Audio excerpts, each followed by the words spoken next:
La possibilità di conferire il sigillo della città di Padova a Francesca Albanese, relatrice speciale dell'ONU per i territori palestinesi occupati, riaccende nuove polemiche che sembravano essersi placate con il congelamento della proposta che era stata approvata con una delibera in Consiglio Comunale la scorsa estate.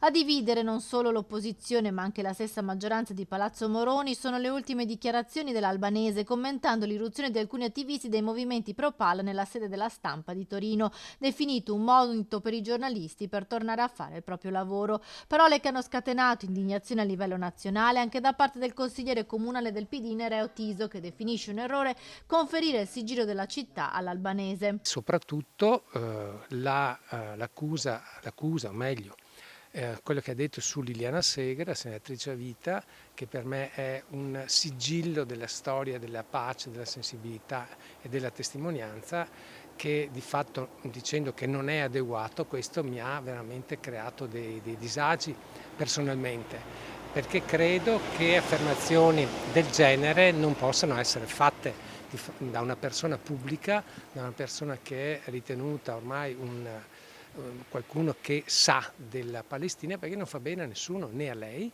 né alla Palestina. Le promotrici della mozione per il conferimento del sigillo della città, Francesca Albanese, sono le consigliere di Coalizione Civica Chiara Gallani e Marta Nalin. Anche altri comuni d'Italia, dopo le parole dell'Albanese sui giornalisti e prima su Liliana Segre, hanno congelato proposte di cittadinanza onoraria. Dall'opposizione in Consiglio Comunale le parole di Eleonora Mosco della Lega, che chiede al sindaco Giordani di non dare alcun riconoscimento alla relatrice ONU. A Padova sta andando in scena un cortocircuito politico. La sinistra litiga con se stessa sul rilascio del sigillo della città di Padova a Francesca Albanese e trascina la nostra città nel ridicolo.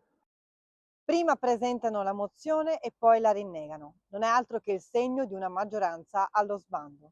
Le posizioni anti-israeliane dell'Albanese e le sue parole dopo il vile attacco dei Pro-Pal alla stampa rendono evidente una sola cosa: non ci sono le condizioni per consegnarle il sigillo della città di Padova.